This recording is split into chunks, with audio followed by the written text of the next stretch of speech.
Hello, my lovely email list crew. I was having a bit of a think over Christmas and realised that although there's a number of you on the email list, apart from my newsletter that I send out every couple of weeks or however it works out, maybe it's not every couple of weeks, I am not really doing very much to say thank you very much for following me and for being on my list. So, what I decided to do is instead of doing a live on LinkedIn each week and then utilizing that to make my podcast, I decided that instead I would do not lives, but do recordings of videos and then send them across to you so that I can say properly, thank you so much for being part of my journey. Thank you so much for following me. And also just to give something back to you as well. So this is all about giving you the additional value from me. Just done that the wrong way around, haven't I? And just making sure that I am providing value in exchange for the fact that you are on my email list. So if what I'm doing is not your bag, that is absolutely fine. No bad feeling at all from my perspective. Equally, if you think that people need what I talk about, which is generally mindset, transformation, bit of manifestation and spiritual stuff in there, but my specialism is around helping people who have had toxic relationships in a partner, maybe current or ex, a family member, usually in childhood that started, or alternatively in a workplace, which can have a massive impact on your mental well-being. So I'm going to be dropping videos in here. Couple of months, I expect, maybe a bit more than that, depending on how quickly I get through the recordings and what have you, just for you to have a bit more information about the work that I do and things that would help you. So thank you so much, and let us begin. So thank you so much for continuing and watching the video in full. Today, I want to talk about what is a toxic relationship. So, what is a toxic relationship? It is so important to really understand what a toxic relationship is, because if you don't recognize a relationship is toxic, then what it's doing is damaging under the surface, but you don't maybe have the self-awareness for that. So a toxic relationship is a relationship that is predominantly one way. So instead of balancing out over time, you feel like you are always either giving or taking from that relationship. So a relationship over time should balance out. So let's say you have a best friend. There will be periods of time where that best friend really needs your help and support and isn't able to give 100% to your friendship. However, what you should then get in return is if you need help and support when it's your turn for life to throw one of those curveballs at you, then you should be able to expect the same sort of support back. And if you don't, and there's a massive imbalance and that doesn't balance out over time, so the scale should be going like this all the time, then realistically, that relationship is probably not good for you. And the best symptoms for those sorts of relationships is you see their number come up on the phone and you are a bit like, oh, don't have the energy for this now. Or you will say things in a message like, oh, yes, we must get together. And then you never kind of follow up with that. Or whenever you come away from an interaction from that person, you're just really aware that you feel quite drained. And like I say, sometimes people go through really, really tough times. And I'm not saying you shouldn't support them through that or expect, whilst they're in a really difficult position, to give you the level of support. That's not what I'm saying. What I'm saying is that when there is an imbalance and that relationship starts to become detrimental to you and your mental well-being and your happiness over a longer period of time, you really have to question whether that's the right thing for you. And lots of people don't put boundaries in place because they are frightened that that means a big confrontation. But actually, you can communicate that in lots of different ways, including sort of taking a quiet step back and not engaging as much, taking a few more days to respond to a message or what have you. Or you can, of course, have a conversation and just say, look, I feel that this relationship is quite one way. I don't feel that I'm getting the support I need when it's my time. Then that is what a toxic relationship would look like. And that can copy across to a friendship, a relationship with a partner, or obviously in a workplace. But let's talk about the other two a little bit more. So let's go for workplace first. So a toxic workplace, is incredibly damaging, particularly if you're working full time. So when you think about how many hours a week you are at work, whether that be working from home or whether you're going into the office, that is a big proportion of your time. So if you add up all of the hours there are over the week, which I can't compute off the top of my head, and if you take out how many hours you work, so let's say you do a 40-hour week, and then you take out all of the time that you are sleeping, which is another roughly 8 hours a day, doesn't actually leave that much time. So work can massively affect you. And depending on your mindset, the level of that and the intensity of that differs depending on what it is that you're experiencing. But that in itself can be quite damaging. So a toxic workplace is going to look like a workplace that, again, it's one way. Take, never give. So I used to work for a company where if you worked over, that was for free. And if you needed to take some time back, so let's say you'd worked over consistently, but you wanted to take that back because you had your kid's nativity play or something to go to, that was frowned upon and you would have to then make that time back up. So it's things like that, which are kind of like microaggressions, which constantly kind of layer up.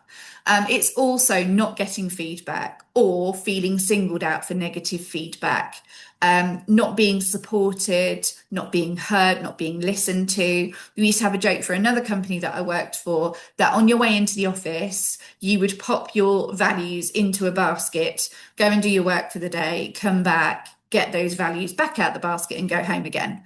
And I loved the work. I did not love the workplace. And some of the people there were incredibly toxic. There were favorites. If there's favoritism, that's great if you're the favorite, but it generally comes to an end at some point. And I've been an office favorite in a couple of jobs, but when that finishes, then usually, you have to end up making a decision to leave because of your mental well-being. So in terms of a toxic relationship for a partner, this is slightly more difficult because it can be very, very subtle over a prolonged period of time. But just to give some very basic examples of what looks loving but isn't, one of the most common ones is, oh, don't go out with your friends tonight, stay in with me, let's watch a movie, and I miss you when you're not here, and all of those sorts of things, where slowly your individuality, your independence, your additional elements of your life are taken away from you. And it can seem to be in such a loving way. It can also be things like, oh no, that makes me feel really anxious to go and do that, so I'll stay at home. And eventually you find yourself doing the things that you love less and less, doing your hobbies less and less, because you feel bad for the fact that they struggle with that. So, not that I'm saying somebody being anxious is a really toxic trait. I'm just saying that if it's utilized and used to manipulate you into making different decisions with your life, like your life should be very varied. So whenever I talk to clients, I talk about the different categories of life that they have. And people will have things like work and children and a partner, and hobbies and friendships and what have you. And it's important to make sure that you have a well-rounded life, because if one area of your life is going wrong, and life throws lots of curveballs at us, if one area is going wrong, what happens is by the time you have seen to that area, it's such a big proportion of your life that actually it really bleeds across to everything else. Whereas if you're having a challenging time with your relationship, but you can escape into your friendships and your hobbies, then that is going to balance things out a little bit better for you and help you to be more resilient and to cope better. So that's super, super important. Respect is very important within a relationship. And again, when that respect is completely eroded, that is a really dangerous time for the relationship, because people don't want to feel disrespected or unheard. They don't want to feel that the other person makes all of the decisions. They don't want to feel that there is control over the things that they say, do, think, any of those things. A partner should be the person who brings out the best in you and you bring out the best in them. That is a good, solid foundation for a relationship. And it also comes from having a strong self-concept. And I can look back at my relationships, of which a number were really toxic, and I can see how I went from relationship to relationship to relationship so super quickly that I never really had time to think about what I was all about. I had no time to work out who I was and how I worked. I was massively influenced by my parents when I was younger. I then started to break away from that when I left home and saw how damaging it had been. But then, without really realizing, I was attracting that toxicity with my partners that I'd experienced with my parents, because whether it was comfortable or not, it was my normality. And that is a really important thing to understand. So if you look at your relationships and you realize that you are choosing the same dynamic as you saw or experienced either between or with your parents, then actually what you end up doing is exacerbating the problem over a longer term. And really, I mean, if I was Prime Minister one day, I would ensure that people had that time and went through some sort of program to create a really strong self-concept before they started getting into relationships. I think it is so, so, so super important that a relationship is two individuals with strong foundations coming together and blending to make the best for each other. And of course, life will still throw curveballs at you, but it's still about how you come through that together. So there are very extreme states in a relationship where there is domestic abuse, and domestic abuse does not just mean physical, it also means emotional, sexual, financial. There are a number of different types of abuse that come under domestic abuse. And when I was in my abusive marriage, my thought process genuinely was, for better or for worse, he's not hitting me. So this is obviously just worse. So I need to stick it out, which was really awful looking back at it. I know that I left at the right time. I know that I left at the right time for me. That meant I would never go back. But it took a lot for me to recognize that the relationship not only was toxic, but was abusive. And that was really hard. That was a really, really hard thing. And what made it even more ridiculous is not the right word, but what made it even more bonkers that I hadn't kind of come to this conclusion is I worked closely in social housing with people who were experiencing domestic abuse.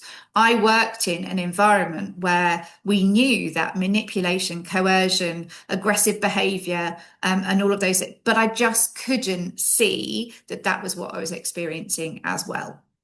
So massive light bulb moment for me, but also a very frightening moment when you realize that your relationship has actually tipped into domestic abuse. It is a really hard label to kind of get through. And it comes with a lot of your own thought processes shouting things at you as well. But it is super important to acknowledge and recognize that that's what you're experiencing and that's where you're going through. And there is a ton of support. It's not just me who can support you through that. There are loads and loads of charities, Samaritans, domestic abuse projects, quite often in local communities. There is Relate, who can help you with that side of things as well, and lots of things. So if you feel that that's something that you might be experiencing, then do Google domestic abuse services in your local area and you'll find loads of stuff. There are also lots of groups on LinkedIn, on Facebook about it. Just be careful. The groups themselves are generally, in my experience, quite toxic. I do go in there to give value, but quite often feel that actually the members between themselves can be quite victim blamey, which I really, really don't like. Like, you don't blame the victim for the experience that they've had. So realistically, the things that kind of are in common for all of those is they're a detriment to you and the behavior is really inconsistent in terms of good behavior. Like, anybody who wants to keep that relationship with you can behave well for a short period of time, but can it be prolonged? Probably not. So what you need to look at is, if you want to work out like who the people in your life are and what your relationship is like with it, is think about these scales. So imagine that this is scales. Do your scales go like this within your that particular relationship? Is there give and take on both sides? Is it sometimes, yes, you are giving a bit more, but you're then getting that back? Or is it massively out of kilter? That's one thing. And secondly, is this detrimental to me? Two very, very straightforward questions, but I really would urge you to sit down and make a list of all of the people in your life that you spend time with and interact with. And that can be forced interaction through colleagues, for example, or people that you choose to spend time with, family, friends, whatever it is, people that you come into contact with regularly. Just ask yourself those questions and work out, is there anybody that I need to step away from? So I hope that's been helpful in acknowledging what kind of relationships you have in your life. I went from being a massive people pleaser and having relationships with many, many people that weren't deep and meaningful relationships, but I was just exhausting myself trying to be who I thought they wanted me to be. Or on the other side of that, is there a person that you need to just take a quiet step back from? Because it is important to think about your energies.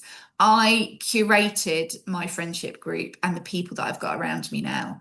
And everybody that I've got in my friendship groups are people that I can wholly rely on. So I know what it's like to go from being a people pleaser to saying, actually, no, that's not okay. And for the most part, people just quietly slipped away off to the side. There wasn't massive confrontations with hardly anybody. And ironically, the people that did come at me with quite confrontational responses were people that I would never have really considered I was that close to. It was very, very odd. But people that I was people pleasing for, obviously, for some of them, it was a bit of a bigger deal. But if you need any help and support with that, just let me know. I'd love to know what you thought of the video today. There are 11 more to follow that I have designed and written, all around sort of toxic relationships and just becoming a bit more self-aware and giving you some skills of what to do. So like I say, if you found it useful, you've got any feedback from me, let me know. And I look forward to delivering a few more of these to you over the coming weeks and hope that it will provide value for you and hope that you can benefit from it. Thank you so much. Take care.